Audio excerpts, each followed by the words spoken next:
भक्तिमती माता बहनों, आज कुछ उन बातों की चर्चा करना चाहता हूँ जो हम सबके लिए बहुत उपयोगी हो। सारी बातें उपयोगी संतजन बताते ही हैं, लेकिन ये कुछ ऐसी बातें मैं कहने का सोचता हूँ, शायद ये ऐसी बातें भी हो सकती हैं जो उन लोगों को पसंद ना आए जो सत्संग में केवल कहानी किस्सा सुनने को आते हों, या फिर मनोरंजन करने आते हों, या फिर समय बिताने आते हों, या फिर किसी संकोचवश आते हों, नहीं जाएंगे तो क्या कहेंगे, तो शायद उनको ये बातें अच्छी नहीं लगेंगी। लेकिन ये बातें उन लोगों को बहुत अच्छी लग सकती है जो लोग सचमुच अपने जीवन में कुछ अलग करना चाहते हैं, अर्थात एक पशु धरातल से उठ करके आप मानवीय धरातल पर और मानवीय धरातल से उठ करके एक भगवत्ता को उपलब्ध करना चाहते हैं। अर्थात केवल अब हम सत्य के बारे में जानना नहीं चाहते, हम सत्य को का अनुभव करना चाहते हैं। हम शांति की केवल व्याख्या नहीं सुनना चाहते हैं, हम शांति को जीना चाहते हैं। अर्थात जो सत्य के लिए प्यासे हों, वे उन्हें बहुत अच्छा लगेगा। क्योंकि देखिए, एक चीज बताऊं मैं, सत्य के प्रति प्यास जगे तो सत्य का न मिलना ये बड़ी बात नहीं है। न मिले, हमने प्रयास किया था लेकिन सत्य न मिले तो कोई हर्ज नहीं, लेकिन सत्य की प्यास ही न जगे ये दुर्भाग्यपूर्ण है। क्योंकि एक तो सत्य के प्रति प्यास होगी या फिर असत्य के प्रति होगी, क्षुद्र के प्रति होगी, क्षणिक चीजों के प्रति होगी, और क्षणिक चीजों के प्रति जो हमारी अभिप्सा होगी, चाह होगी, क्षणिक चीजों को हम पा भी जाएं, नश्वर चीजों को पा भी जाएं, तो भी हमें शांति का अनुभव नहीं हो सकता है। और सत्य की प्यास जगी और सत्य न भी मिला तो भी हमारे लिए फायदेमंद होगा। क्यों मैं कह रहा हूं? क्योंकि सत्य की प्यास का जगना यदि भीतर में वो है तो फिर आपके भीतर कुछ घटने लगता है, कुछ परिवर्तित होने लग जाता है उसे पाने के लिए। क्योंकि आपके भीतर कुछ है, अंकुर, कुछ बीज है सत्य के, शांति के, वो फूटना चाहता है, वो अब अंकुरित होना चाहता है, क्योंकि प्यास जग रही है, तो उसका अनुभव करना चाहता है। इसलिए इस चीज को हमें समझना बहुत जरूरी है। जिसे हम बाहर की चीजों को चाहते हैं, मिलती है चीजें छूट जाती हैं, छूट जाती हैं। आप सभी जानते हैं, आसपास के लोगों में देखे होंगे, घटनाओं को घटते देखे होंगे, बहुत सारा ऐश्वर्य उन्होंने इकट्ठा किया,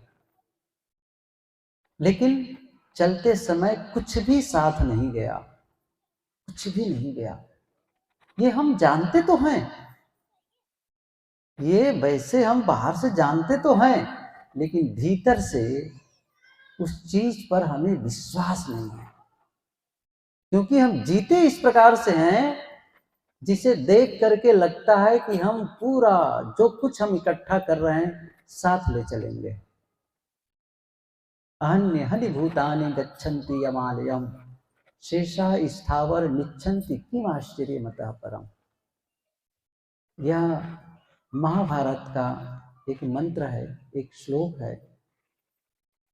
गुरुदेव जी से मैंने ये सुना और गुरुदेव जी से सुन करके मंत्र याद हो गए। मैंने कभी याद करने का प्रयास नहीं किया। कई ऐसे उपनिषद के या वेद के या अन्य शास्त्रों के मंत्र बस उनसे सुनता गया, याद होता चला गया है। तो कभी कभी वो ख्याल आ जाता है तो कह दिया। वो बात याद आ गई अभी। अहन्य हनि भूतानि गच्छन्ति अमालयम। अहन्य खाते हैं दिन को, रोज रोज प्राणी यम आलम, यम घर, यम सदन, अर्थात सब मर रहे हैं, यमलोक सिधार रहे हैं रोज। लेकिन जो शेषा स्थावर मिच्छन्ति, जो शेष बचे हुए हैं, वो ऐसा जी रहे हैं जैसे कभी नहीं मरेंगे, क्योंकि उनका जीवन बताता है, उनका ढंग बताता है, सब कुछ ले चलेंगे। और हम जानते हैं, ये पंक्ति सुनते और दोहराते हैं, इकट्ठे कर जहां के जर सभी मुल्कों के मालिक थे, सिकंदर जब चला तो दोनों दुनिया से दोनों हाथ खाली थे। सिकंदर, जिसे महान सिकंदर कहते हैं, महान तो नहीं था। आप कभी विश्व इतिहास की झलक जवाहरलाल नेहरू, पंडित जवाहरलाल नेहरू की लिखी पढ़े हैं तो उसमें उन्होंने लिखा है ये बात कि लोग कहते हैं महान सिकंदर। महान कहेगा सिकंदर? पूरा शैतान था वो तो, बेकसूर लोगों को मारता। और कोई रचनात्मक काम किया? देखो उनके जीवन को, कोई रचनात्मक काम किया? केवल विस्तार करता रह गया, बेकसूर लोगों को मारता रह गया, और बहुत से दुनिया के बहुत सारे क्षेत्र को जीत लिया। भारत भी आया, भारत के बहुत सारे हिस्से को जीत लिया। अंत में उनके सिपाही जवाब देने लगे, हम भारत को पूरी तरह नहीं जीत पाएंगे, थक गए हैं, घर की याद आ रही है, अब लौटेंगे। अंत में लौटना पड़ा उनको, और रास्ते में लौटे तो भी लड़ते भड़ते रहे कि उसको देखे वहां चले गए। रास्ते में किसी से लड़ाई हो रही थी, भाला लगा, मर गया, घर भी नहीं पहुंच पाया। कहानी है आगे, अभी तक तो ये कहानी नहीं है, सिकंदर की कहानी तो नहीं है, लेकिन शायद ये बात लिखी होगी। उन्होंने कहा कि मेरा हाथ बाहर रख दे। क्यों? उन्होंने कहा लोगों को पता चल जाए कि दुनिया में बहुत इकट्ठा किया, लेकिन चलते समय कुछ भी साथ नहीं लेगा। और उन्हीं के लिए बात आती है, इसी भारत में शायद वो आए थे। अब उनके स्वागत के लिए, स्वागत करना था, क्योंकि जीत गए थे, तो जो उसके लिए भोजन की व्यवस्था थी, तो वहाँ जो आए हुए थे लोग या कुछ महिलाएं थी, भोजन ले गई थाली में, उसके हीरे जवाहरात असरफी इत्यादि को सजा के लिए भोजन के लिए।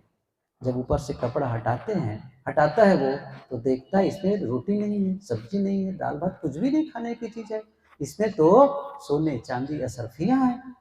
नाराज हुआ कि ये सब, ये कैसे खाऊंगा क्या इसको, जैसे मुझे खाने के लिए दे रहे हो। लोगों ने क्या कहा, खाने की कमी आपको अपने देश में भी नहीं थी, खाने की कमी आपको अपने देश में भी कमी नहीं थी, लेकिन आप इन्हीं सबको खाने के तो आए हैं, इसके लिए पेट भरने आए हैं, कुछ मिलने वाला है। मैं ये कह रहा था कि हम क्षणिक पदार्थों को चाहते हैं, वे चीजें जो आज मिली हैं कल छूट जाएंगी, और नहीं भी छूटेगी तो मौत हमसे उससे वियोग करा ही देगी, करा देगी। उन चीजों के प्यासे बने रहते हैं, लेकिन सत्य के प्यासे नहीं हो पाते हैं, शांति के प्यासे का भिक्षा जग नहीं पाती कि नहीं मुझे इस जीवन में कितना महत्वपूर्ण जीवन मिला है, जरा देखो तो सही। गुरुदेव जी ने लिखा है, प्राप्त जीवन में जो भी जीवन मिला है, इसमें आप विद्या अर्जित कर सकते हो, ऊंचे पद पर जा सकते हो, और धन इकट्ठा कर सकते हो, बहुत सारे वैभव और ऐश्वर्य बढ़ा सकते हो, लेकिन उन सबको देकर जीवन के समय को बढ़ा नहीं सकते, और जीवन निरंतर क्षीण हो रहा है, दिन प्रतिदिन। आज सूर्यास्त हो गया, 9:15 हो रहे हैं, आज का दिन बीत गया, और एक ऐसा दिन बीता है जो कभी लौट कर नहीं आएगा, जीवन में लौट कर नहीं आएगा। क्या आज हमने इस आज के दिन को सार्थक बनाया है कि केवल बिता दिया है छल प्रपंच, केवल संग्रह में? क्या हमने कभी भीतर उतर करके शांति का अनुभव किया है? कुछ मिनट के लिए भीतर शांत मौन, क्या ऐसा हुआ है? नहीं हुआ है। क्या हुआ जीवन में? इसलिए सत्य के प्रति प्यासे बनो। एक जगाओ भीतर में, मुझे इस जीवन से, मैंने कहा ना, पशु धरातल से उठ करके कुछ आगे की ओर जाए। पशु धरातल कहने का मतलब क्या है मेरा? पशु धरातल का मतलब है उदर पोषण और प्रजनन। एक वाद ही चलता है, शिष्णोदरवाद, अर्थात एक तो उदर पोषण, पेट भर जाए, पशु का काम है, पशु पक्षियों का काम ही यही है, बस एक ही काम है। क्या है? ऐसी कुछ एक्टिविटीज उनके पूरे देख लोगे, पूरे सुबह से शाम तक के, किस लिए दौड़ रहे हैं, किस लिए भाग रहे हैं, किस लिए उड़ रहे हैं? पेट भर जाए, पेट भर गया। अब क्या है? प्रजनन, अपने शरीर के संतान पैदा करने के लिए प्रयास करेंगे। मनुष्य भी करता है, लेकिन केवल इतने तक ही अटका रह जाए तो फिर वो पशु धरातल ही है। कुछ लेवल ऊपर हो, शांति की अभिप्सा हो। संत ईसा ने कहा है, जिस जीवन में महाजीवन का अनुभव न हो वह जीवन व्यर्थ है। महाजीवन का अनुभव, ये क्षणिक जीवन है। गुरुदेव जी ने उसको शाश्वत जीवन कहा। शाश्वत जीवन का अनुभव हो, क्षणिक जीवन, लेकिन ये क्षणिक जीवन में शाश्वत जीवन का अनुभव किया जा सकता है। कल मैंने ये बात कही थी कि संभावना है हम सब में, योग्यता है हम सब में, वो शक्ति है हम सब में, लेकिन शक्ति का हम क्या उपयोग करते हैं? जरा ध्यान दीजिए इन बातों को लेकर के। हम सबके भीतर में शक्ति है। एक शक्ति है जो हमारे जीवन को खराब कर रही है, और एक शक्ति है जो हमारे जीवन का उत्थान कर सकती है। देखिए, शक्ति अपने आप में न्यूट्रल है।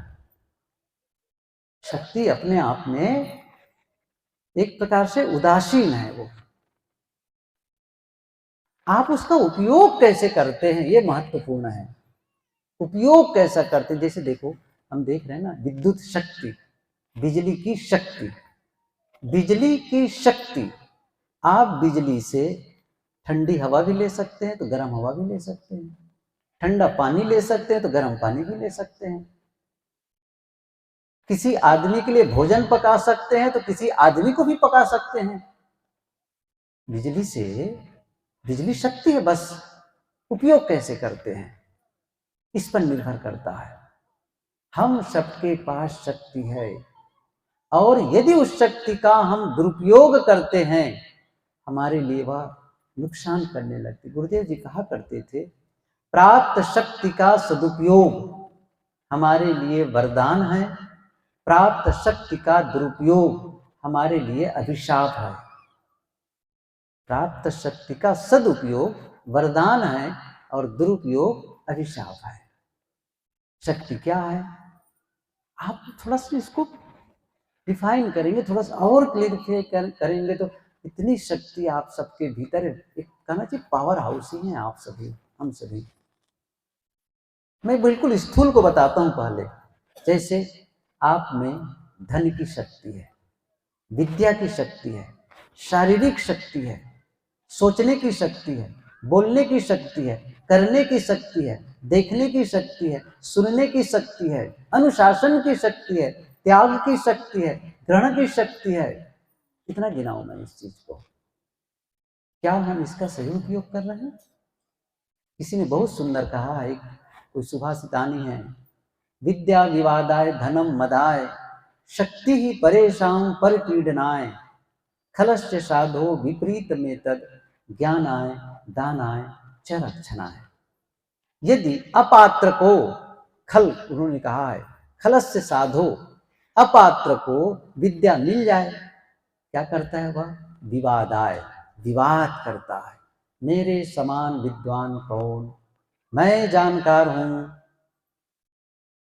मेरे सामने कौन टिक सकता है, मैं शास्त्रों का ज्ञाता हूं। विद्या विवादाय, और धन की शक्ति है तब धनम मदाय, अहंकार, मैं धनी, मैं लोगों को मशल दूं, मैं ये कर दूं। गुरुदेव जी के उदाहरण याद आते हैं। एक बैठक थी, एक गांव में बैठक थी, आज से 60-70 साल पहले की बात होगी। गुरुदेव जी बताते थे, तो 70 साल से भी ज़्यादा हो सकती है। उस समय गांव में बैठक हुआ करती थी, कोई बात होती थी, एक लड़का, एक युवक था, उसको लोग समझाना चाहते थे कि ऐसा नहीं वैसा करो। तो और बुजुर्ग लोग बैठे थे, गणमान्य लोग बैठे थे, प्रतिष्ठित लोग गांव के बैठे थे।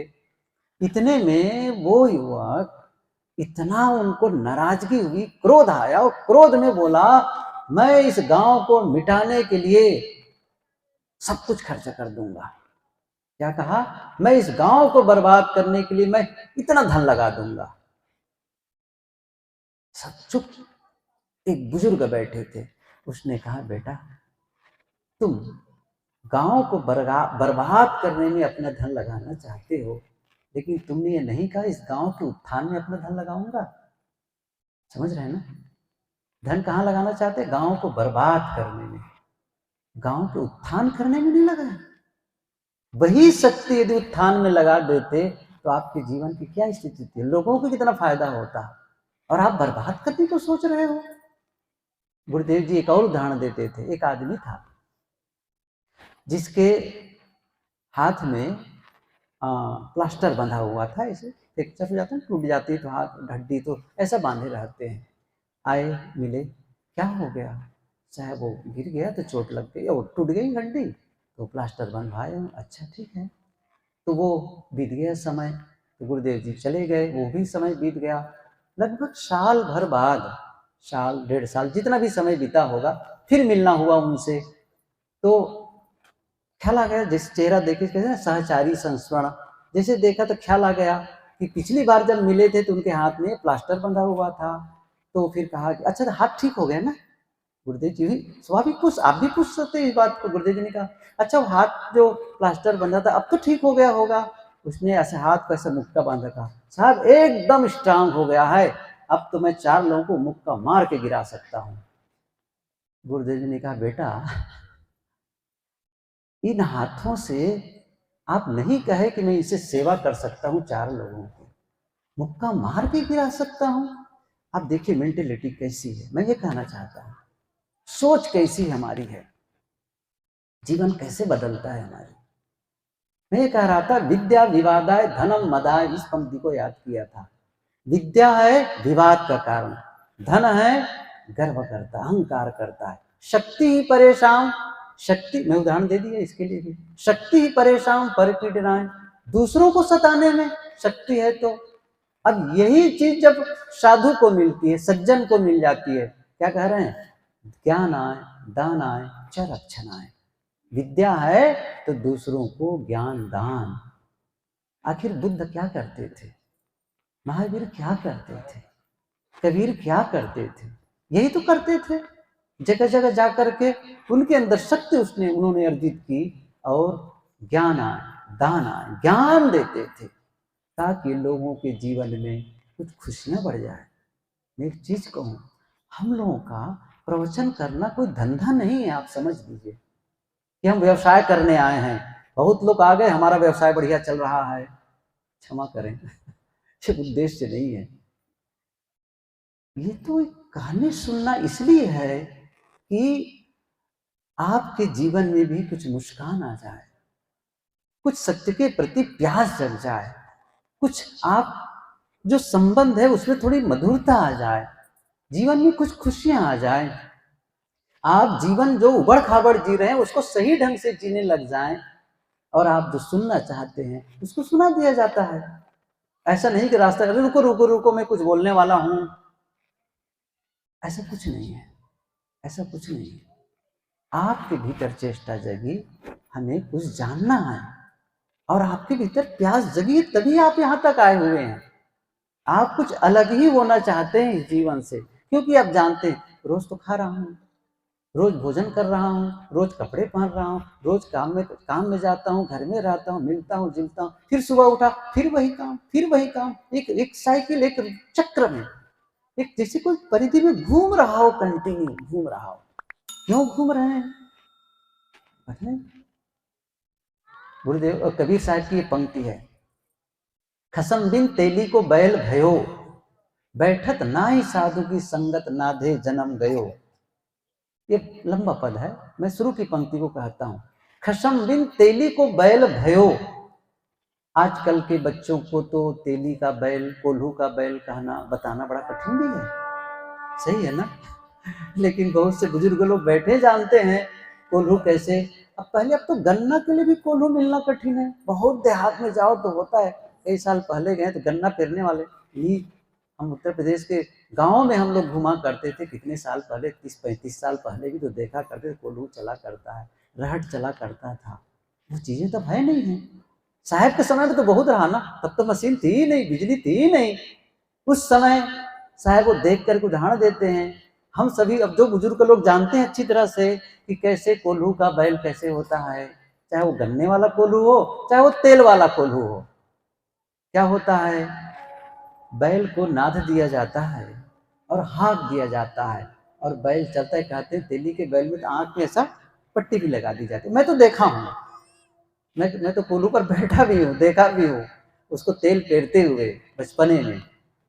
वो बैल को नाद दिया गया, हाँक दिया गया, सुबह से शाम तक बैल चलता है। सुबह से शाम तक वो परिक्रमा करता है, चलता है। पहुंचता कहाँ है, पहुंचता कहाँ है, जहां से शुरू किए थे वही, सही है ना। जहां से शुरू किए थे वही। साहब क्या करते हैं, खसम बिन तेली को बैल भयो। खसम पति स्वामी स्वयं को जाने बिना, आत्मा में प्रतिष्ठित हुए बिना, सत्य को जाने बिना जीवन बीत रहा है। कमाओ खाओ जियो, कमाओ खाओ जियो। गुरुदेव जी ये भी कहा करते थे, यदि आप इसमें साधना का काम नहीं किए, शांति के लिए कदम नहीं बढ़ाए, तो जानते हो क्या कर रहे हो, मैला बनाने की फैक्ट्री चला रहे हो। समझ रहे हो, मैला बनाने की फैक्ट्री। गन्ना मिल है ना, तो वहां से गन्ना डालते हैं और चीनी निकलती है, होता है कि नहीं होता है। और हम लोग यहाँ डालते हैं, यही डालते हैं ना, फल फूल सब्जी चावल दाल, और क्या कर रहे हैं, मैला बनाने की फैक्ट्री चला रहे हैं। इसके अलावा क्या कर रहे हैं, कुछ ऊपर उठना है।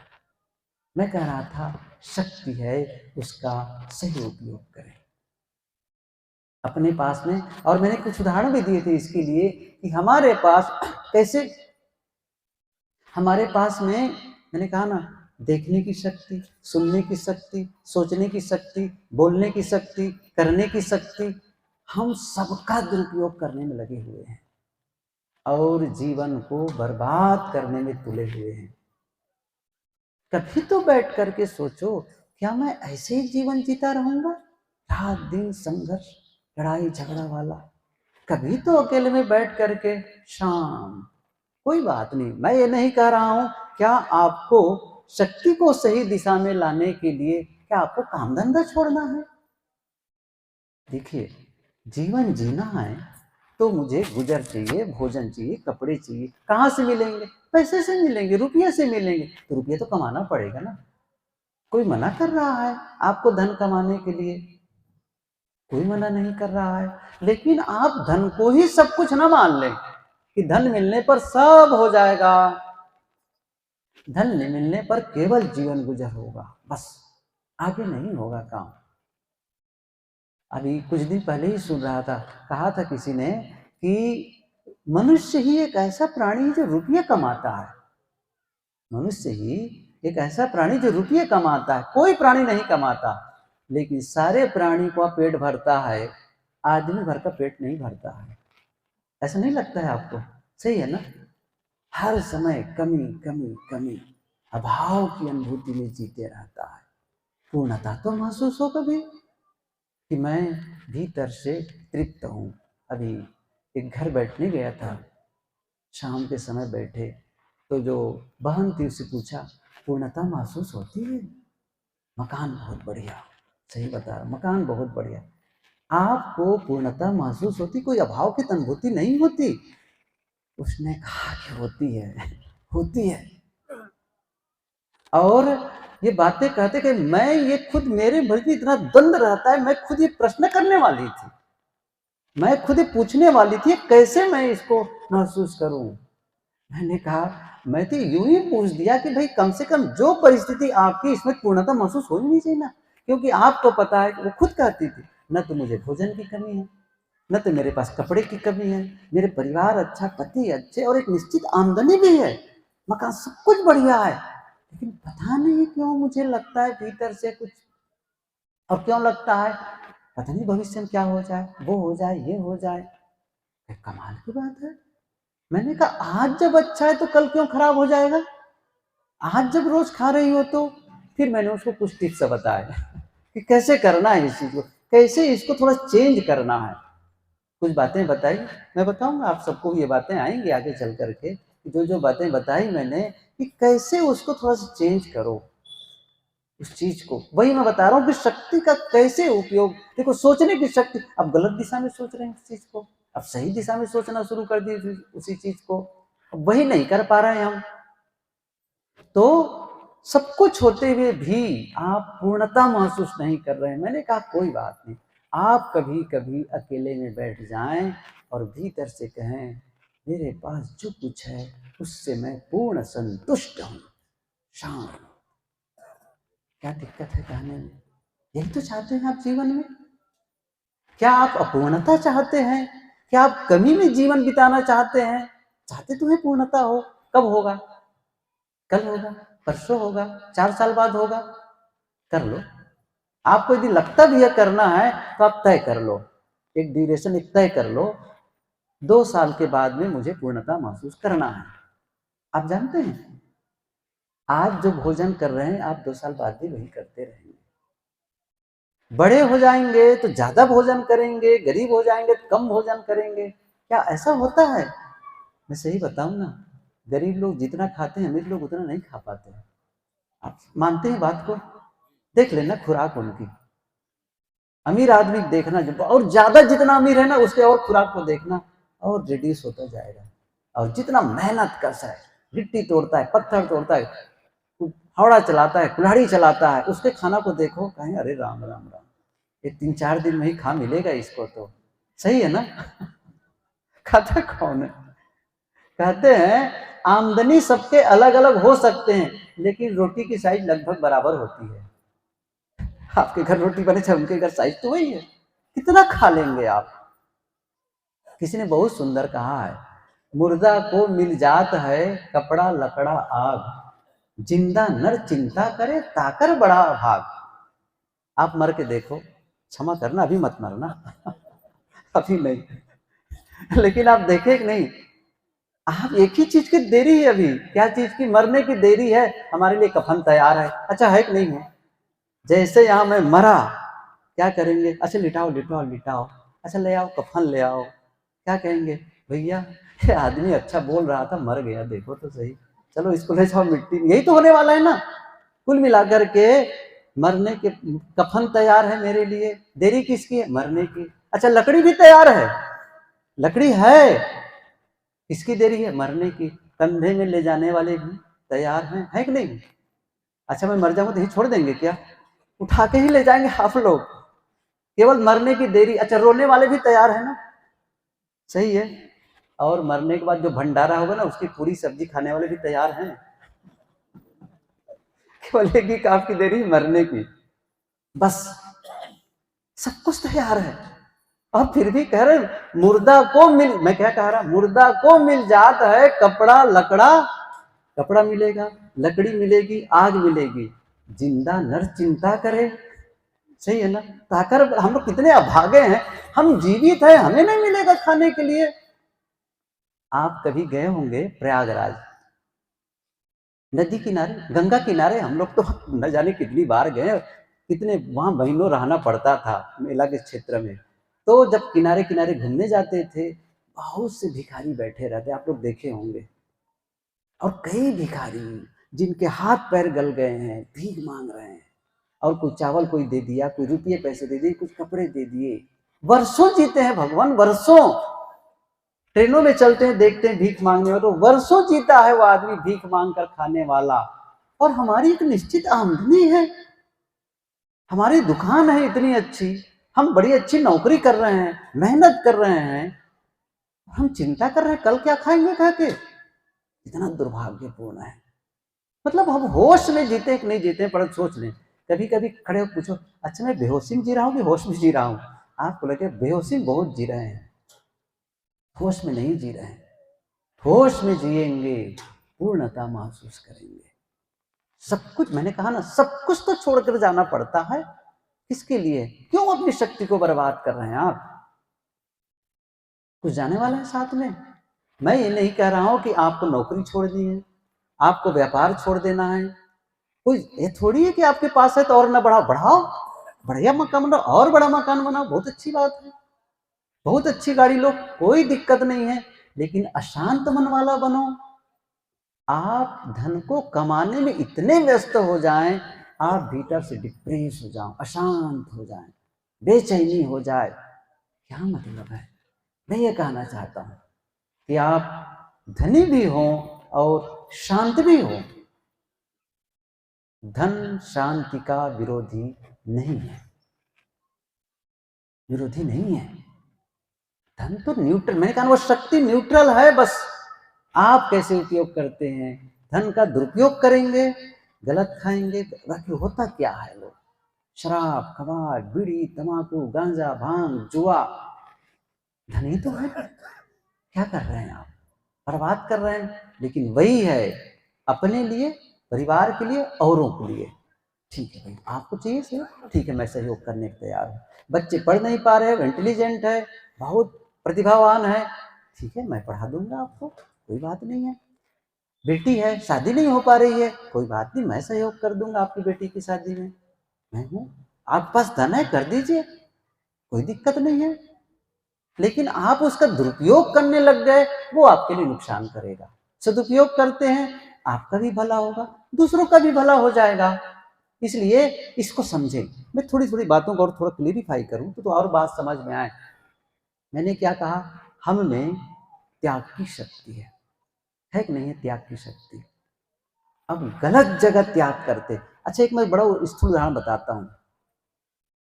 जैसे डॉक्टर ने कहा है कि भाई आपको ये जो मिठाई है ना, मत खाना, मिठाई मत खाना, ठीक है? क्या खाना? सादा खाना, सादी चीजें, फल इत्यादि खा लेना भले। लेकिन हम क्या कर रहे हैं? त्याग की शक्ति है, हम किसका त्याग कर रहे हैं? जो फायदा करे उसका त्याग कर रहे हैं, और जो नुकसान करे उसको हम ग्रहण कर रहे हैं। त्याग की शक्ति तो है, लेकिन किसका त्याग कर रहे हैं? जो हमारे लिए फायदेमंद है उसका त्याग, और जो हमारे लिए नुकसानदायक है उसको ग्रहण। अब त्याग की शक्ति है तो त्याग कहाँ लगाना चाहिए? गलत जगह लगा रहे। अनुशासन की शक्ति हम में है। क्या कहा? अनुशासन की शक्ति है, लेकिन हम गलत जगह लगा रहे हैं। एक उदाहरण याद आया। एक लड़का था, स्कूल से आता था, कॉलेज से आता था 3-4 बजे के लगभग, और ठीक 5 बजे एक लड़की को देखने जाता था। कुछ दूर घर के जाता था और सो लड़की को देखा करता था। और कभी कभी लड़की दिख जाती थी, कभी नहीं भी दिखती थी। लेकिन उनका नियम था, चाहे वो ठंडी हो, कठिन ठंडी हो, बरसात हो, गर्मी हो, चाहे जैसा हो, स्कूल से आना और ठीक 5 बजे घर से निकलना और उस लड़की को देखने जाना।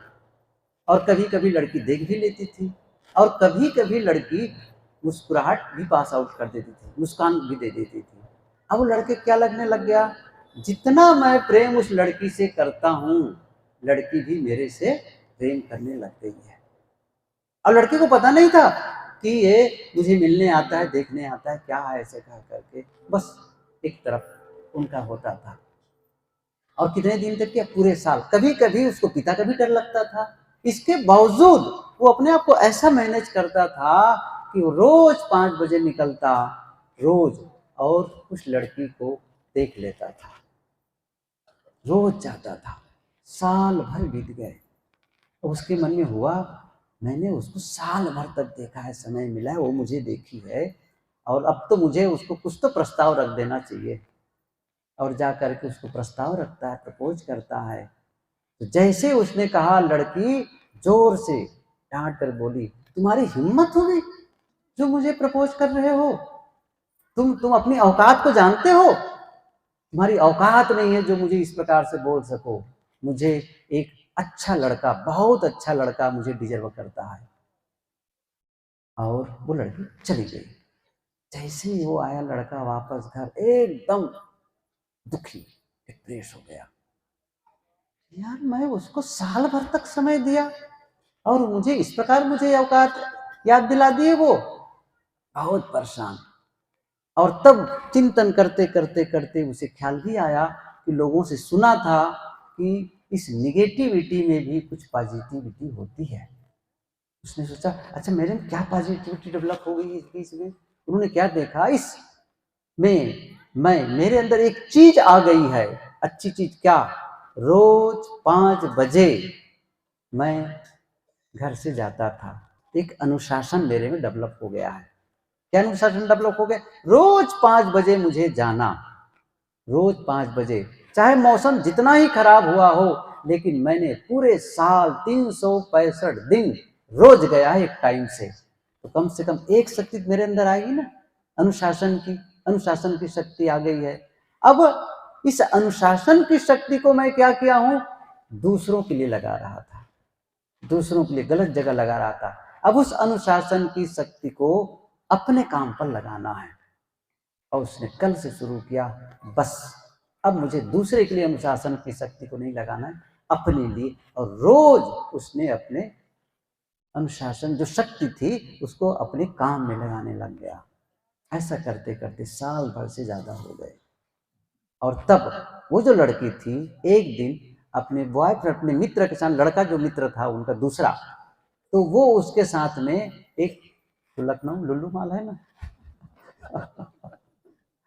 वहां वो मोटरसाइकिल से जाती है लेकर के। तो जैसे जाती है तो देखती क्या है, एक बहुत चमचमाती और सुंदर कार, जिस कार को पसंद करती थी। देखी वाह कितनी सुंदर कार है, और खड़ी हो जाती है और अपने वो साथी से कहती है कि जरा इस कार के साथ ही मेरा फोटो खींचो। और जैसे ही वो कैमरा निकालना चाहा फोटो खींचने के लिए, इतने वो कार का मालिक आ गया। अब तो समझ ही होंगे कौन कार का मालिक हो गया था वही लड़का था जिसको उसने औकात याद दिलाई थी। लड़का ने देखा उस लड़की को, मुस्कुराया, कार में बैठा, स्टार्ट किया और चल दिया। मैं क्या कहना चाहता हूं, साफ है ना? अनुशासन की शक्ति मेरे भीतर थी, लेकिन वो गलत जगह लग रही थी। और जैसे ही सही जगह लगी उसके जीवन बदल गया। हम सब में भी है, किसी चीज को हम करते हैं बढ़िया से, लेकिन गलत चीज को करने लग जाते हैं। मैंने कहा ना, त्याग है शक्ति, लेकिन गलत चीज को ग्रहण करने लग जाते हैं हम, गलत चीज को। और मैं इसके लिए उदाहरण दिया करता हूं, जब भी कोई आदमी सिगरेट जलाता है, जब भी कोई आदमी शराब पीता है, जब भी, आप ध्यान दीजिए, जब भी वो गुटखा खाता हो, तंबाकू खाता हो, उसी क्षण एक विकल्प मौजूद रहता है, एक अवसर रहता है। कौन सा अवसर रहता है? सिगरेट न पीने का। आपको एक बात बताऊं मैं, जब आप रास्ता चलते हैं, यहां से चलते हैं, तो क्या लौटने का विकल्प खत्म हो जाता है? लौटने का विकल्प खत्म हो जाता है। आप अपने घर से यहां तक आए तो बीच के रास्ते में भी तो लौट सकते थे, ऐसा नहीं था कि नहीं लौट सकते थे, लेकिन आपने कहा नहीं मुझे जाना है, मुझे जाना है, और आप यहां तक आ गए। अभी आपके मन में अभी भी विकल्प है, आप यहां से जब चाहे उठ सकते हैं, उठ सकते हैं ना, उठ सकते हैं, वो मौजूद है कि नहीं है? आप प्रवचन सुनते सुनते भी बीच में छोड़ करके जा सकते, मौजूद है वो अवस्था, वो स्थिति है। मैंने क्या कहा, जब भी कोई सिगरेट जलाता है उसके उसी समय एक अवसर रहता है, एक विकल्प रहता है, सिगरेट न पीने का। चुनाव किसका करता है? पीने का। सही है ना? गलत का चुनाव। अच्छा, एक कितनी बार किया, कितनी बार किया वो गलत का चुनाव? 1 बार, 2 बार, 10 बार, 20 बार, और कितने लंबे समय से कर रहा है? जीवन एक दिन में असफल नहीं होता है, जीवन एक दिन में सफल नहीं होता है, एक दिन में कोई बड़ी बीमारी नहीं लग जाती है, और एक दिन में कोई आदमी स्वस्थ भी नहीं होता है।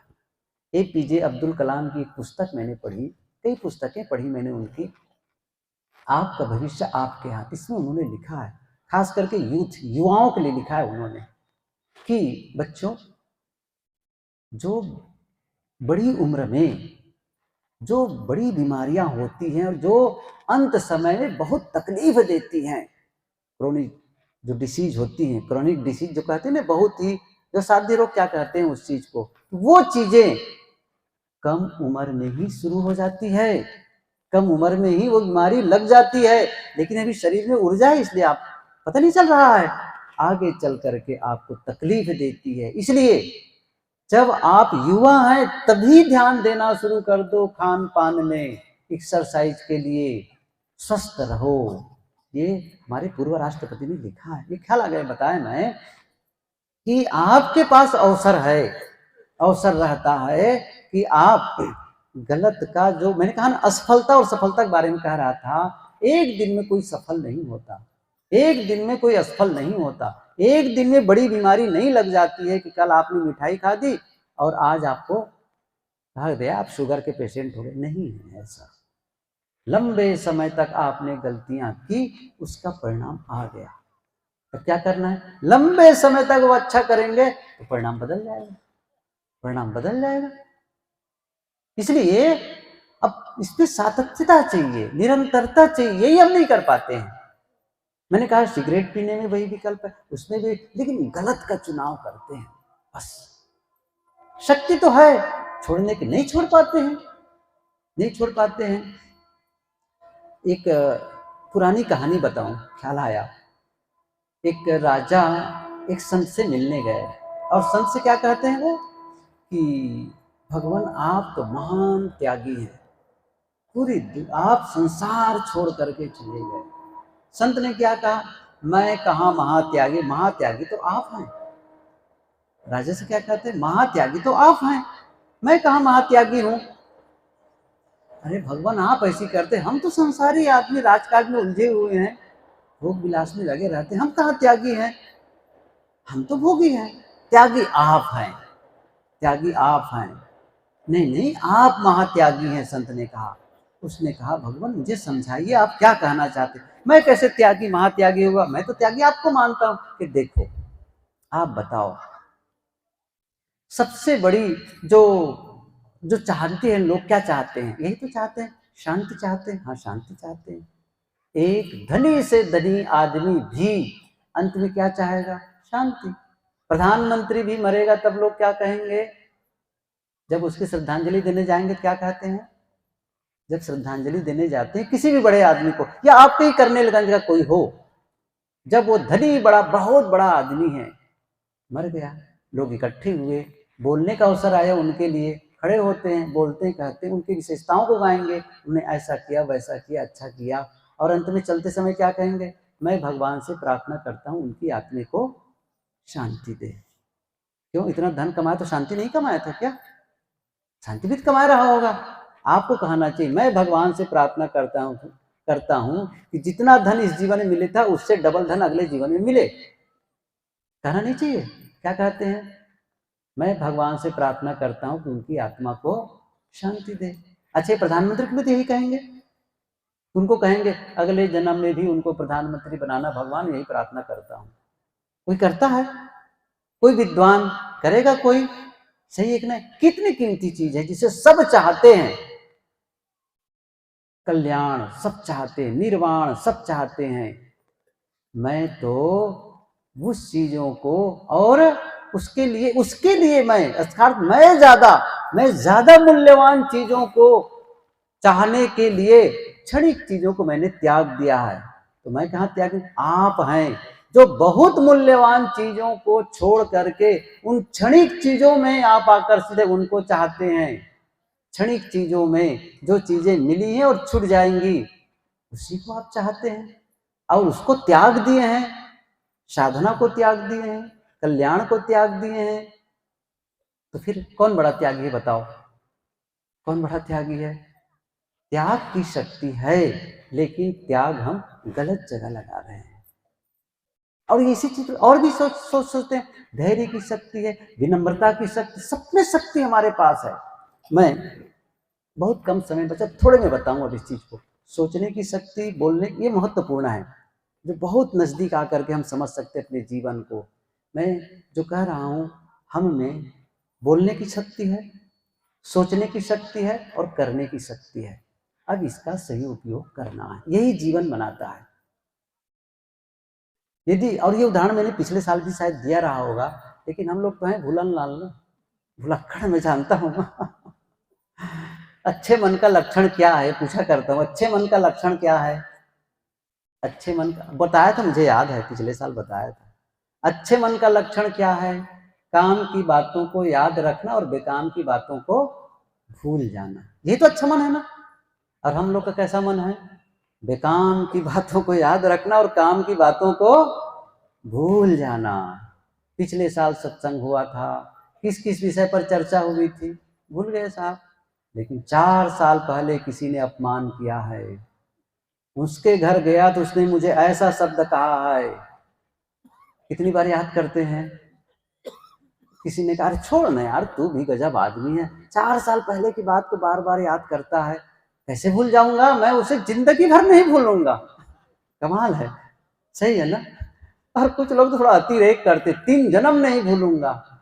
करो भाई याद, क्योंकि आप में सामर्थ्य है याद करने की। किसकी याद करने की? गलत चीजों को याद करने की। इसकी जगह अच्छी चीजों को याद कर सकते थे। तो मैं पिछले साल भी ये बात मैंने कही थी, वो बात को याद दिला रहा हूं। देखो मेरे हाथ हैं, सबके पास तो हाथ है ना, सबके पास है हाथ। अब इन हाथों का कैसे उपयोग करना है, ये सब समझ लो इस चीज को। कैसा सदुपयोग, कैसा दुरुपयोग, परिणाम क्या आता है? इन हाथों से मैं किसी के सामने जाकर के हाथ जोड़ करके प्रणाम कर सकता हूँ, अभिवादन कर सकता हूँ। और किसी को तकलीफ हो शारीरिक, इन हाथों से मैं सेवा कर सकता हूँ। किसी को किसी चीज की जरूरत हो, चाहे भोजन हो, कपड़े, तो इन हाथों से उसको दे सकता हूँ, एक उपयोग। दूसरा है, इन्हीं हाथों से मैं किसी को थप्पड़ भी मार सकता हूँ, सही है, हाथ तो ही। और किसी के सामान को छीन सकता हूं।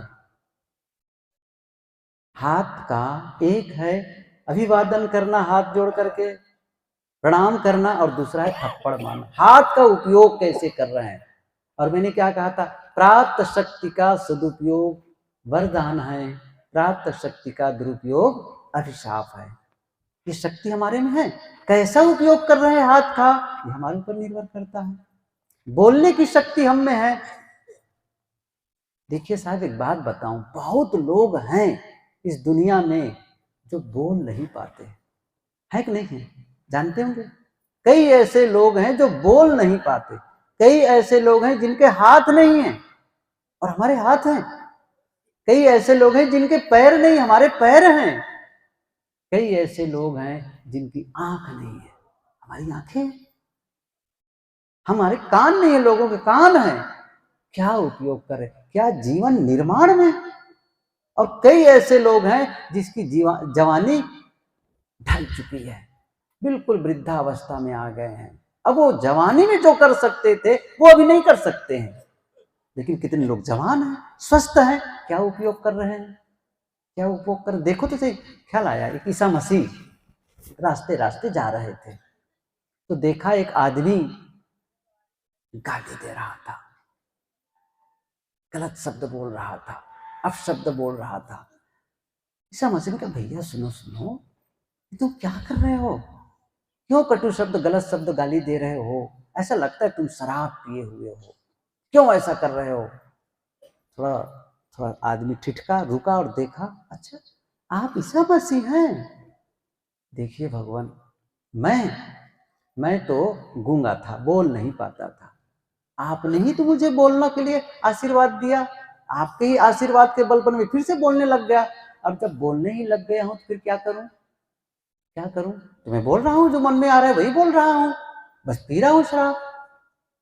उसने कहा, ईसा जी सोचे, उफ, इसका मतलब है जबान मिलने का मतलब यही है कि आप किसी को गाली दें, यही इसका उपयोग है। फिर आगे बढ़े तो देखते हैं कि एक आदमी वेश्या के पीछे भागा चला जा रहा है। उसको, रुको रुको भैया, तुम क्या कर रहे हो, इतने सुंदर तुम्हारी आंखें मिली है और तुम वेश्या के पीछे पीछे भागे चले रहे हो, इतना बढ़िया जीवन मिला, क्या कर रहे हो? फिर वो रुका, देखा ईसा मसीह को, अच्छा आप हैं ईसा मसीह? उसने कहा भगवान, मैं तो अंधा था, आपने ही मुझे कृपा करके मेरी आंख लौटा दी है, और जब आंख देखने को मिल ही गई है तो मैं वेश्या के पीछे न भागूं, कहाँ जाऊं? सुंदरता के पीछे न जाऊं, क्या करूं? ईसा मसीह ने कहा वाह, इसका मतलब है, आंख होने का मतलब है आप इसी प्रकार से भागो, गलत जगह जाओ। वो बड़ा चिंतित हुआ, फिर आगे बढ़े, फिर देखते हैं आगे एक आदमी फांसी का फंदा लेकर के बस फांसी पर लटकना चाहता है। उसने कहा रुको रुको रुको, ये क्या कर रहे हो तुम? इतना सुंदर जीवन मिला है, क्यों फांसी पर लटकना चाहते हो? जिंदा रहो, बहुत मूल्यवान है जीवन। वो भी देखा और कहा कि देखो भगवान, मैं तो मर चुका था, मुर्दा हो गया था, आपने ही तो कृपा करके फिर से जिंदा कर दिया है। और जानते हैं मैं कितने उलझन में पड़ा हूं, मैं मर जाना चाहता हूं। अब एक निवेदन है, अब फिर से मुझे जिंदा मत करना। ईसा मसीह छोड़े और आगे बढ़े और सोचने लगे, क्या जवानी का होना, आंख का होना, जीवन का मिलना इसी के लिए है? क्या इसका और दूसरा उपयोग नहीं हो सकता है? अच्छा उपयोग नहीं हो सकता है जो अपने लिए फायदेमंद हो, दूसरे के लिए फायदेमंद हो? हम क्या कर रहे हैं? इस चीज को बहुत दुरुपयोग कर रहे हैं। एक बार गुरुदेव जी से एक सज्जन, कई साल पहले की बात है, आकर कहे ये जो मोबाइल है ना, ये लोगों को बर्बाद कर रहा है, बहुत गलत चीज है, ये बहुत गलत मशीन है, ये मोबाइल होता है। गुरुजी ने देखो, मोबाइल को क्यों दोष देते हो, ये तो साधन है। सबसे ज्यादा मूल्यवान मानव का जीवन है, आदमी जीवन को ही बर्बाद करने में लगा हुआ है, तो मोबाइल की कौन बात है? लगे कि नहीं लगे बताओ? आप ही सोचिए, आपको लगता है मैं जीवन का सही उपयोग कर रहा हूं? और आप सही उपयोग का मतलब केवल इतना ही मान लें कि मैं कमाता हूं, खाता हूं, बाल बच्चों को पालता हूं, इतना ही को मान लें? इतना ही को कैसे होगा? ये तो मैंने कहा ना, पशु पक्षी भी कर लेते हैं, बढ़िया से कर लेते हैं उतना ही काम। तो आप थोड़ा और ऊपर उठिए, उस गहरी शांति के अनुभव के लिए जीवन मिला है, परम शांति के अनुभव के लिए जीवन मिला हुआ है। कभी आप वह भी करें। और मैं कह रहा हूं, काम धाम करते हुए कुछ समय के लिए शांत होते चले जाइए, शांत होते चले जाइए, रोज ये फायदा ले लीजिए, क्या दिक्कत है इसमें? मैं अगले आने वाले दिनों में इस पर स्पेशल चर्चा करूंगा, कैसे उस चीज को हम करें, कैसे हम ध्यान की गहराई में उतरें और हम कैसे समय निकालें उसके लिए। आज तो इस बात पर कह रहा था, वाणी पर बोल रहा था, पहले हाथ के बारे में बताया, फिर वाणी के बारे में। देखिए, वाणी का सदुपयोग और दुरुपयोग पर कह रहा था। आप इसी वाणी से किसी आदमी के लिए कह सकते आप बड़े बेवकूफ आदमी हो, आप बड़े मूर्ख हो, कह सकता हूं। लेकिन फिर मैंने एक दूसरा तरीका अपनाया, आप भले इंसान हैं। क्या कहा? आप भले आदमी हो। आप मूर्ख भी कह सकता हूं और भले इंसान भी कह सकता हूं। वाणी अपने आप में कुछ नहीं है। मैं वाणी का प्रयोग कैसे करता हूं, दोनों में अंतर है। कबीर साहब की ये पंक्ति याद होगी, शब्द संहारे बोलिए, शब्द के हाथ न पाओ, एक शब्द करे औषधि, एक शब्द करे घाव। एक औषधि का काम करता है और एक घाव का काम करता है। साहब ने कहा, श्रवण द्वार मधुर वचन है औषधि, कटुक वचन है तीर, श्रवण द्वार होए संचरय, शालय सकल शरीर। बिल्कुल एक आधी पंक्ति बहुत है, मधुर वचन है औषधि और कटुक वचन है, इतना ही बहुत है, इतना ही बहुत है, समझ सके तो। और कक्षा 3 से पढ़ते आए हैं कबीर की पंक्ति। ऐसा नहीं कि मैं यहाँ कबीर की पंक्ति पढ़ाने आया हूं आपको, आप पढ़ चुके हैं। सुनाओ, ऐसी वाणी याद है सबको, ऐसी वाणी बोलिए, मन का आपा औरन को शीतल करे, आप ही शीतल। याद नहीं है? ऐसे निकलते कैसे मुंह से? सही है ना? कई बार कहते हैं, ऐसा बोलते कि जहर निकलता है, और सही जहर निकालते भी हैं लोग, जहर निकालते भी हैं। ऐसा लगता है दूसरे सामने वाला ऐसा बोलोगे वो जल जाए, जहर में झुलस जाए। जान इंटेंशन, वो इंटेंशन ही वही होता है उनका, झुलसाना ही उद्देश्य होता है। कमाल का जीवन है। मैं ये कहना चाहता हूँ, जीवन को बर्बाद करने में क्यों तुले हैं? ये तो अपने आप मौत आने वाली, मर ही जाएगी, ये तो जीवन तो ऐसे ही खत्म होने वाला है। जब तक जीवन मिला है बढ़िया से जी लो, अपने लिए, दूसरों के लिए। मैं एक चीज बीच में और बताऊं, खास बात जो बताना चाहता हूं अभी, वो क्या चीज है, जितना समय और जितनी शक्ति, देखो दो चीज आप करने में लगती, समय लगता है, शक्ति लगती है। जैसे मेरा समय लगा, आप बड़े मूर्ख आदमी हैं, समय लगा, शक्ति लगी, उतने ही समय और शक्ति में मैं क्या कह पाता हूं, आप भले इंसान हैं। अच्छा कहने में और बुरा कहने में शक्ति और समय उतना ही लगा। मैं ये कहना चाहता हूं, जब आपको समय और शक्ति उतने ही देना है, अच्छा ही करो ना, सही, अच्छा ही करो ना, क्यों गलत करके अपने जीवन को बर्बाद कर रहे हो, उतना ही लगेगा। इसी प्रकार आपके विचार, ये तीसरी बात बता रहा हूं, सोचने की शक्ति हम में है, सोचते कैसे हैं,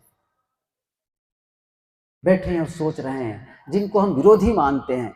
अब विरोधी को कोई ठीक है? अब ऐसा थोड़ी कि हमारे पाकिस्तानी ही विरोधी हम मान रहे हैं या चीन वाले विरोधी मानते हैं। आप सगे भाई को भी विरोधी मानने लग जाते हैं, और कई बार तो पत्नी को भी विरोधी मानने लगते। क्या मैं सही कह रहा हूँ? क्या लगभग तो सही कह रहा हूँ, लगभग सही एक नहीं है, विरोधी मानने लग जाते हैं। और जिसके बारे में विरोध जगा, विरोध का मतलब जो हमारे मन के अनुकूल नहीं किया, कुछ प्रतिकूल कर दिया, बस छोटी सी बात, और मन बस उसके बारे में उधेड़ बुन लगा है। और क्या कर रहा है, अंदर अंदर बैठे अकेले में है ना, कोई नहीं है दुश्मन, और अंदर हम दुश्मन खड़े करके क्या सोच रहे हैं, उसका एक्सीडेंट हो जाए, उसका हाथ पैर टूट जाए, उसके घर आग लग जाए, उसकी नौकरी छूट जाए। हमारा कितना गलत चिंतन हो रहा है। आप यह भी तो सोच सकते हैं उनका भला हो, उनको सब प्रकार से लाभ हो, क्या दिक्कत है ऐसे सोचने में? लेकिन नहीं सोचेंगे हम, दूसरों को बढ़ते देखें, ये तो संभव नहीं है। कितनी ईर्ष्या बताइए इस चीज को। ये तो गुरुदेव जी उदाहरण दिया करते थे, वही दो तपस्वी तपस्या कर रहे थे, ब्रह्मा जी खुश हुए, आए और कहते वरदान मांगो, लेकिन हाँ दोनों नहीं, एक ही मांगोगे। अच्छा ठीक है, तो कहा कि लेकिन शर्त है, जो मांगेगा उसको उतना मिलेगा, जो नहीं मांगे उसको डबल मिलेगा। जो मांगेगा उसको उतना मिलेगा, जो नहीं मांगे उसको डबल मिलेगा। अब दोनों कह रहे हैं आप मांगिए, वो कह रहे आप मांगिए, होगा ना? यही होगा कि नहीं होगा? हम भी वो यही करेंगे, ताकि आप मांग लो सिंगल तो मुझे मिलेगा, आप मांगेंगे एक कार, मुझे कितनी मिलेगी? दो कार। आप मांगेंगे एक मकान, मुझे कितना मिलेगा? दो मकान। दोनों, आप मांगे एक मांगे। दूसरा ने कहा अच्छा बड़े होशियार बनते, ठीक है मैं मांगता हूँ। उसने क्या कहा, भगवान आप खुश है मेरी एक आंख फूट जाए। क्या हुआ, समझ रहे हैं ना? आपको शक्ति मिली है, कोई बात नहीं, उनको फायदा हो जाता तो क्या दिक्कत थी, हम सह नहीं पाते इस चीज को। मतलब कितनी मानसिक। अच्छा आप समझ रहे होंगे ये कहानी है, सच है कि नहीं बताइए आप, सच है कि नहीं है? लोग अपना नुकसान करके दूसरों का नुकसान करना चाहते हैं। आप देख लीजिए इस चीज को, अपना नुकसान करके। मैंने पढ़ी एक पुस्तक है the 7 habits of highly effective, उसमें लिखा है, एक पंक्ति है 7वें आदत में, एक आदत है जीत जीत, विन विन। उन्हें लिखा है हार जीत, जीत हार, हार हार, उसमें जीत जीत। अब ये व्याख्या करने के मेरे पास समय नहीं उसके बारे में बताऊं इस चीज को। उसने कहा है हार हार, उन्होंने उदाहरण दिया है, एक पति पत्नी तलाक हुआ, वहां विदेश की बात है अमेरिका की, तलाक हुआ तो पति को इतना हिस्सा देना था, तो कोई भवन रहा कुछ ऐसे, जो इसको बेच करके उसका आधा पैसा उसको देना है, सही है ना? अब उस पैसे के मान लो 1 करोड़ मिल सकता था उस भवन का, अब उस कितने में बेचा, 1 करोड़ यदि बिका तो 50 लाख उनको देना पड़ेगा पत्नी को, सही है कि नहीं? 50 लाख तो कितने में बेच दिया, वो साढ़े 25 लाख में बेच दिया, ताकि उसको कम पैसा मिले। घाटा उसको भी हुआ ना, इसको कहते हैं हार हार, समझ रहे हैं ना? खुद भी हारे और दूसरों, वो भी हारे तो खुद भी हार गए। असली चीज क्या है, जीत जीत, मैं भी जीतू वो भी जीते, ये जीवन का सही तरीका है। कभी ख्याल है बताऊंगी इसको, जीत जीत ये सही मेंटेलिटी है। लेकिन हार हार मतलब अपना नुकसान करके भी दूसरों का नुकसान करना चाहते हैं, जीवन का उत्थान होगा? और ऐसी मानसिकता वाले शांति का अनुभव कर पाएंगे? नहीं। अब हमें बदलना है जीवन को, अब हमें चेंज करना है जीवन को। अब ये जीवन नहीं जीना है, कुछ अलग ढंग से जीवन जीना है, जिसमें गहरी शांति का अनुभव हो सके। और कैसे कर सकते हैं, कल, ठीक है, कल इस विषय को विस्तार से कहना चाहूंगा कि कैसे हम अपनी शक्ति को दिशा दें, जीवन को दिशा दे, और ऐसे जीवन का निर्माण करें सचमुच जिस जीवन को जीने में आनंद आ जाए, यही करना है। तो कल यदि जिंदा रहा मैं आऊँगा, आप लोग तो आना, संत लोग रहेंगे ही। आज इतना ही, आप सबको ढेर सारी शुभकामनाएं। है बंदगी। जय सद्गुरुदेव की